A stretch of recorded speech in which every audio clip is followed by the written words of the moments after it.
Recording started. That's incredible.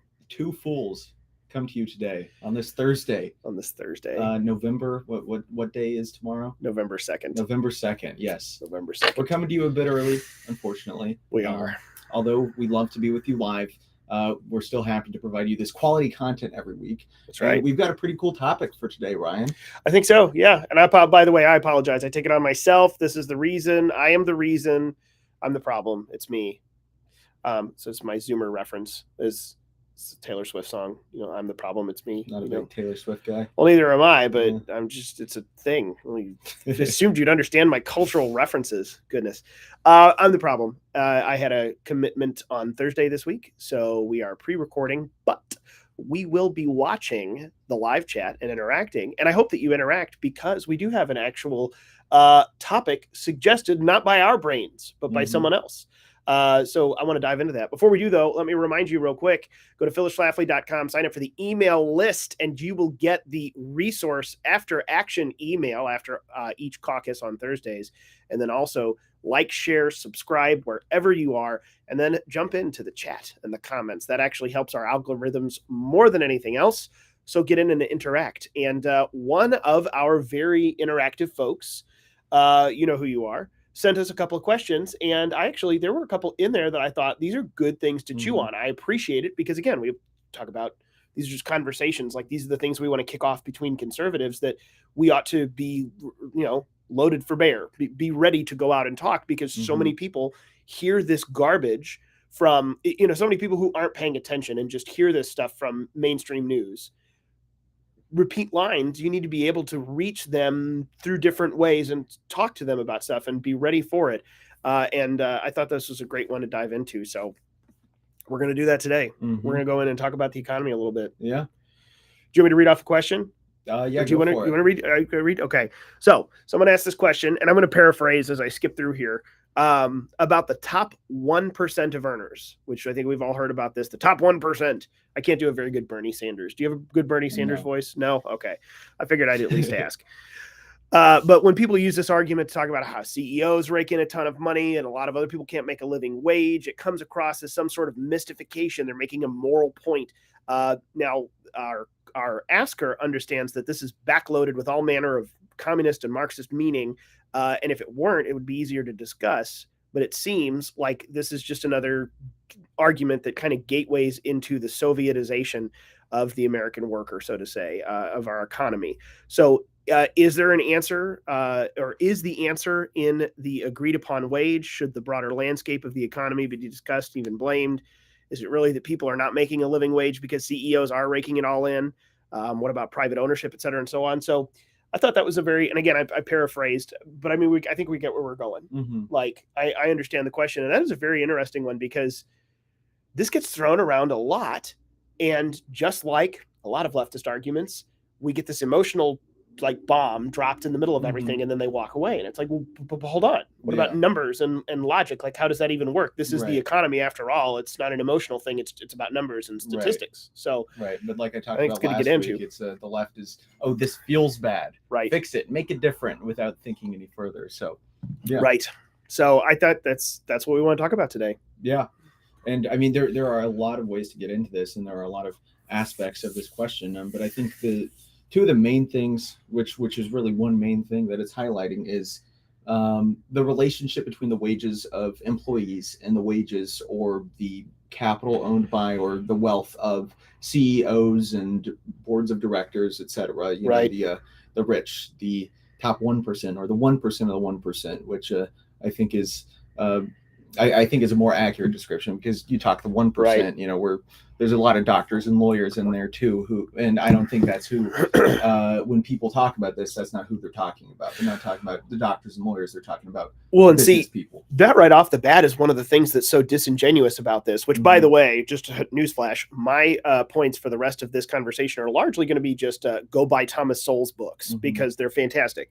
But one of the ones I pulled off of my shelf, I remembered specifically, Dismantling America. He makes this point in here, and we were talking off the air before we started here. I think Thomas Sowell is one of the greatest who takes the economic principles and shoves it into a sentence that I understand and then gives me the facts in case I don't trust him. He does a good job. Mhm. But he talks about how it's such a disingenuous thing to talk about the 1%, because the 1% changes from year to year. Right. In fact, it could be anyone who sells a home in San Francisco.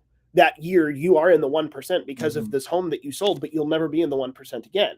Like it's they're creating this emotional hatred over this group of people, this elite. I mean, this is the leftist version of the right wing calling out the deep state, the establishment. Like they're creating something. So Right. it's really not an actual, like, genuine economic argument. They are creating this elite oppressor class. So when they talk about taxing, it's like, but you're making up this group of people that doesn't actually exist. Most people go in and out of that 1% tax bracket. The top, like, that's not the same people all the time. And yet you're creating this big giant behemoth, you know, of a monster. So it's just disingenuous to begin with in that sense. Right. Yeah. And sorry, I broke in there. No, that's fine.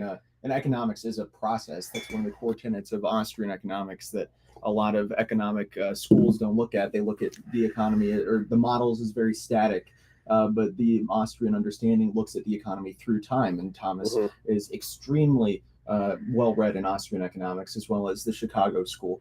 So he brings a lot of that understanding along with him. But I think that if we're going to take down this argument in the best way that we can, I think it's good to try to steelman them rather than strawman them, you know, because it's very easy to it's easy to strawman the left because they are essentially strawmen of themselves.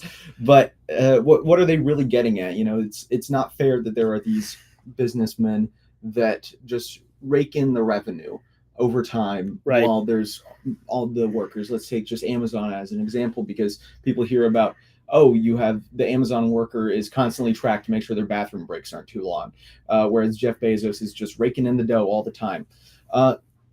And I think that's really what they're getting at when they talk about the 1%, you know, the business class. So, and it's honestly quite simple why that's the case. I mean, it's simple when you just know anything about economics, which I think that most leftists don't.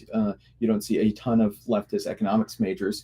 You know, not in Marxists don't study economics. That has been the Marxists study social theory and underwater basket weaving gender dance theory, stuff like that. So that is where Marxism has gone.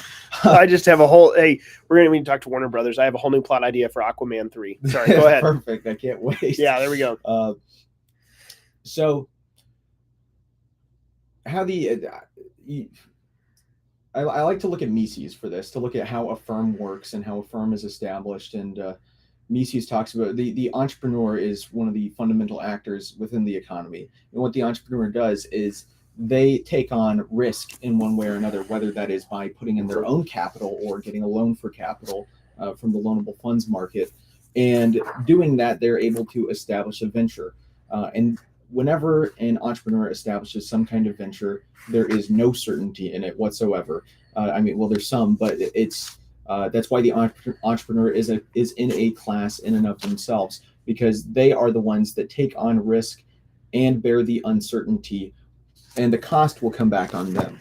Now, the workers are the ones who that the entrepreneur hires, that he brings into his firm to produce or to do some kind of service, whatever kind of firm it is.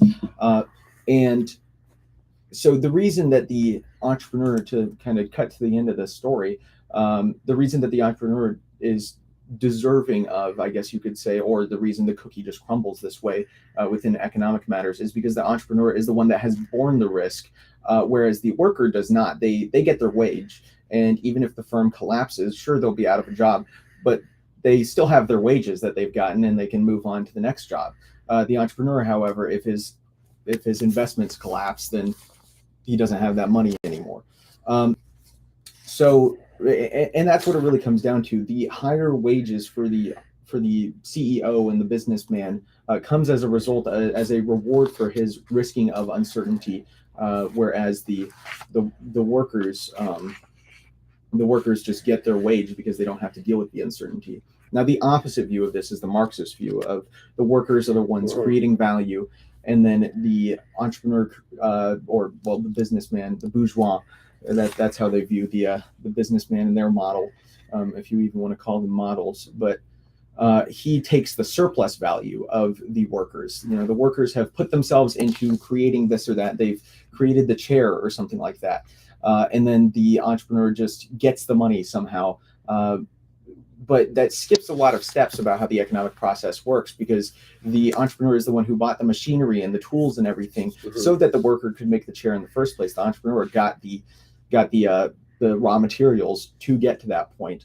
And then he also facilitates whatever infrastructure, whether it's outsourcing or in-house, creating a new endeavor for the distribution of whatever product they're using. So it's there's a lot there aside from what the worker has done, which is what the Marxists don't exactly understand.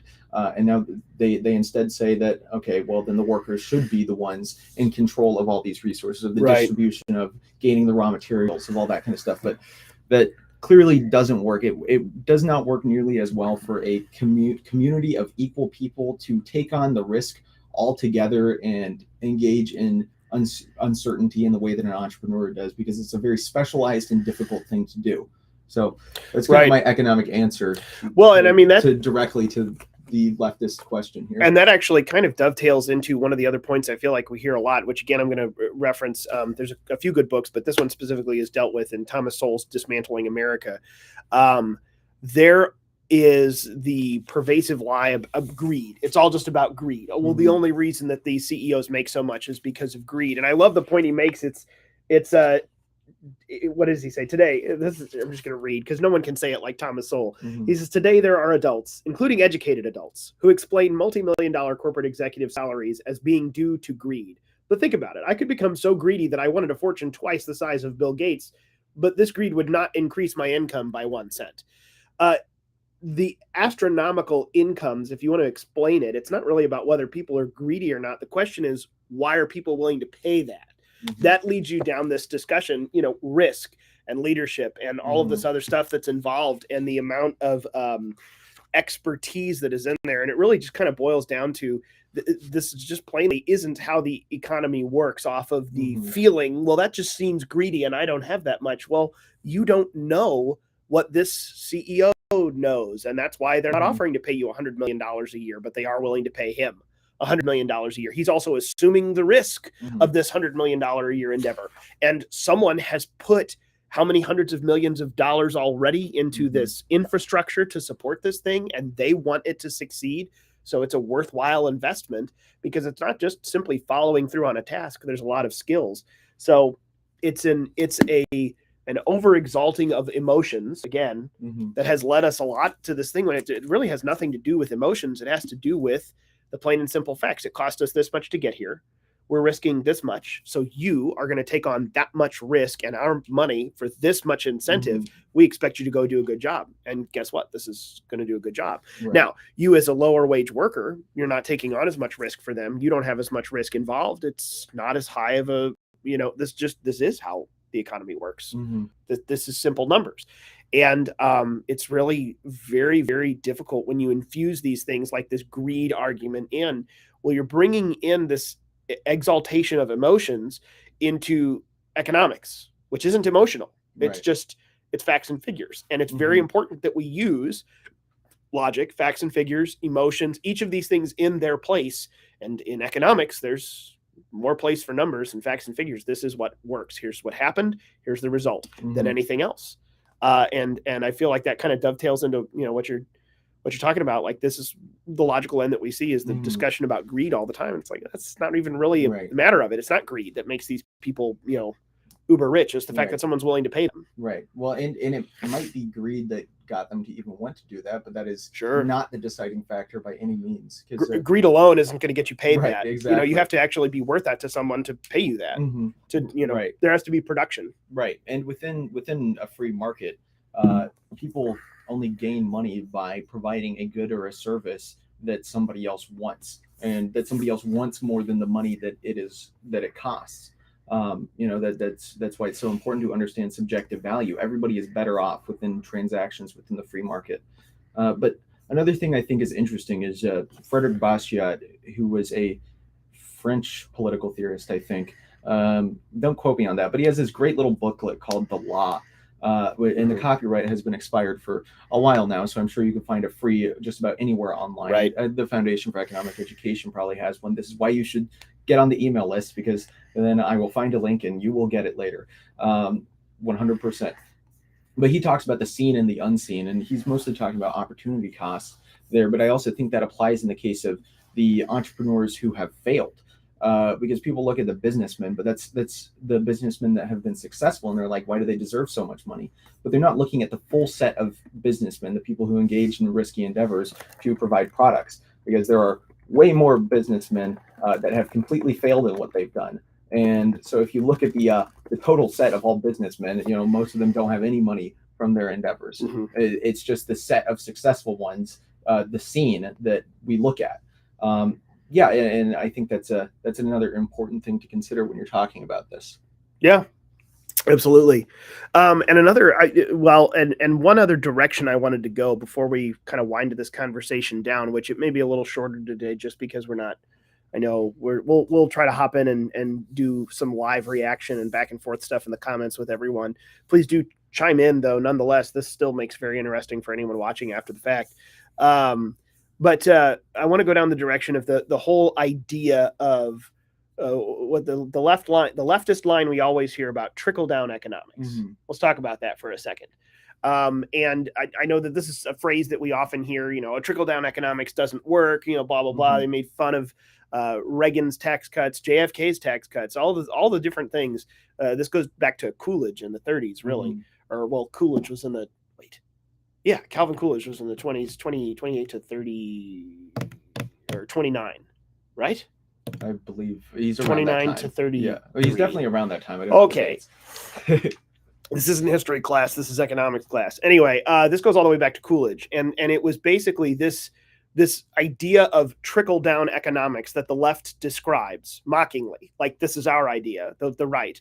That it's some sort of right-wing idea that, well, if you make the rich richer, that will end up trickling down, and it has economic repercussions for the poor, and then the poor are going to make more money too because the rich make more money, and this is just an excuse to give rich people more money.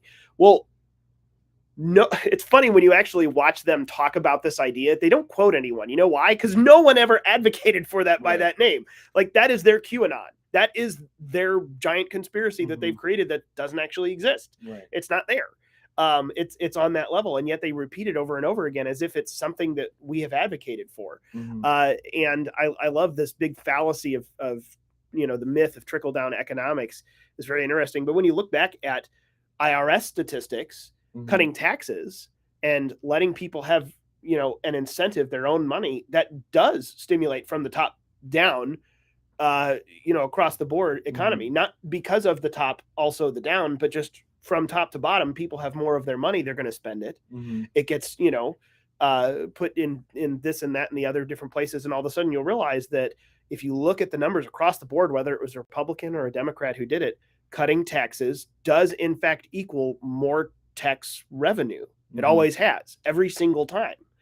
And again, welcome to the numbers. It doesn't matter how you feel about it. It's just the numbers. Right. But we've created this giant, ridiculous conspiracy that they claim is a right-wing conspiracy, but no right-winger has ever adopted. And I feel like that gets used to beat us over the head all the time, but no one knows where it came from. It's because it didn't come from us. It was a construct of their own devise to just mock us when we didn't actually ever suggest that. Right. But tax cuts do work, and that's according to the IRS. Yeah. This is very true, and the economic theory is very clear on this. But to pivot a little bit, there was one part of this question that I thought was interesting. This is an important conversation to have. There is a conversation to have here because there are reasons to be against the 1% or parts of them, or these people, not just as a group of entrepreneurs and businessmen, but as they exist today. These are not the best people, these are not the people who I want to be the titans of industry. Because the economic theory is very clear and takes care of this. But when you look at the real world, you look at the 1%, and it's somebody like Larry Fink, who has his ESG ratings. He's the BlackRock guy. He is essentially one of the most powerful people in our economy. You look at Larry Fink and George Soros, it's like, that's who I think of when I think of the 1%. Right. So I am not as much concerned with the fact that they have money, because some people get a lot of money and can do good things with it, like Peter Thiel, who has endeavors that are helpful and who funds conservative causes.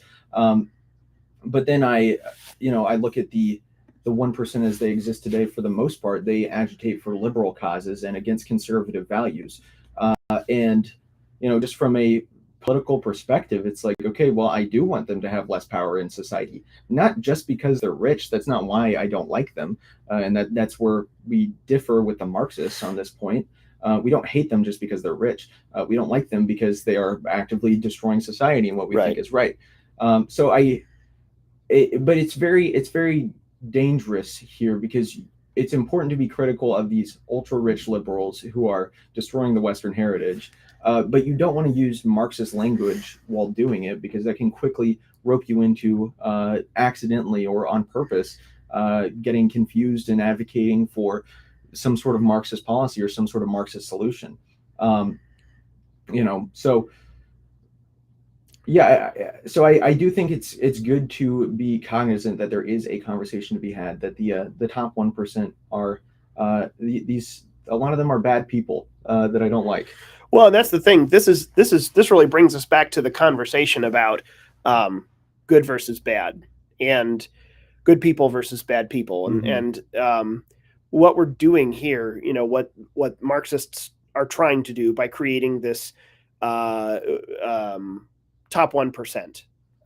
This talking line, it comes with a lot of emotionally baited fake economics, basically. But what they're doing is what they always do, which is deconstructing. They are trying to deconstruct what we have here in America, which capitalism inherently lifts everyone up when done correctly. It does not just reward greed, it rewards merit and work and success and risk. It rewards adventure and success, and that wealth can be used by good people or by bad people. You can be motivated altruistically, or you can be motivated by greed. It's a tool, and it works. Capitalism works well. It is not inherently evil, but because it lifts everyone up, and the whole point of Marxism is to create classes and divide the us and the them. Now, of course, really the them they're trying to create are the powerful, but the people telling you that, trying to get you to rise up against the powerful, are the ones who want to be powerful themselves. Right. That's a line that they must feed you to get them to be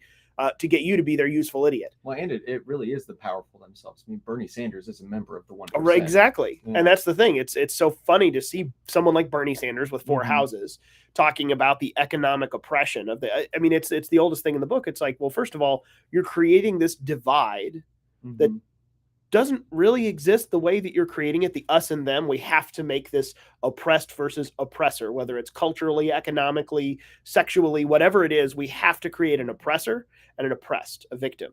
And then we have to ride that out, and then we can blame it on the institutions so that we can destroy the institutions, so that we can rebuild the institutions according to our liking, putting us in charge. Right there is the Marxist MO. We must figure out a way to separate, divide, and destroy the institutions that exist, so that we can rebuild them with ourselves in charge. Right. So whenever the people are feeding you the line of, workers of the world unite, or poor people unite, or minorities unite, or whatever victim they have established, those folks who are fomenting that kind of, oppressive, or the oppressed, group mentality are the ones themselves seeking to be the oppressor. Right.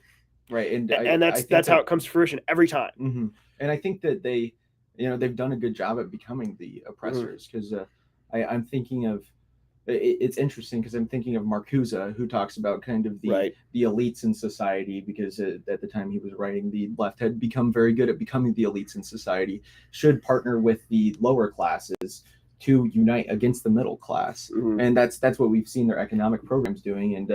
And somebody who's like totally not a Marxist, I forget his first name, but he's a political theorist named Mosca, talks about the high-low middle mechanism of, powerful groups in society will, the ones on top will unite with the ones on bottom to take out their biggest threats, which are the ones in the middle.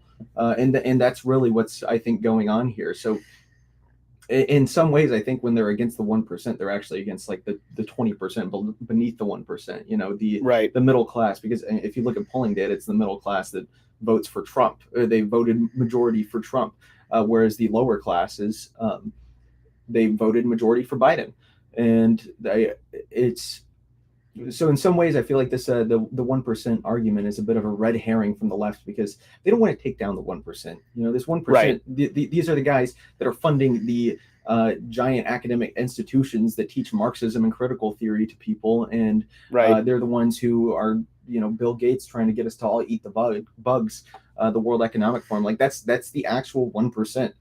The left does not want to eat those rich. Right. They do not. They want to, I feel like they do actually want to come after the doctors and the lawyers and the people who are just trying to have good families and protect themselves, and they want a house and they want kids and they want to raise their kids well, and they want to raise them as Christians and conservatives.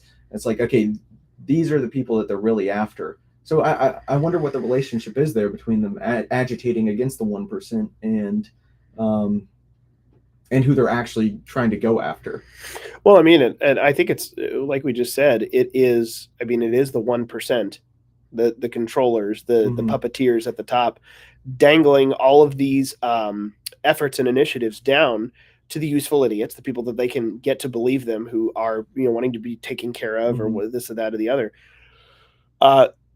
All we need is for you to believe that it is me. You don't know it's me, but you need to believe that it's the me's of society that are problem. I just need the system to change. I know that the system that's there now prevents me from having control. And if you give control over to centralized government to take care of everyone and make sure that the big baddie millionaires and corporate CEOs don't run everything, all we're doing is actually creating a fake boogeyman to then let you give control to the real boogeyman. Right. Like that's exactly what's happening. It really is the biggest bait and switch and lie of our century, is that, like you said, the red herring. We're creating a fake boogeyman. This is what Marxists always do. We're creating a fake boogeyman to then scare you into giving power to the real one.